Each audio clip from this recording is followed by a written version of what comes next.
History has proven the necessity of having forward deployed Marines embarked aboard amphibious ships. Today is no different.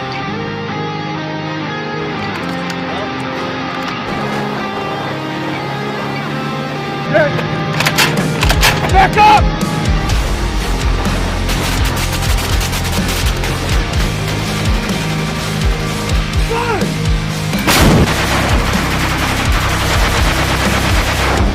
The Marines were eager to have their chance to sit there at the table, at the tip of the spear, and provide that response force. I think there was a sense of immense pride in knowing that we were being called upon to be that forward edge.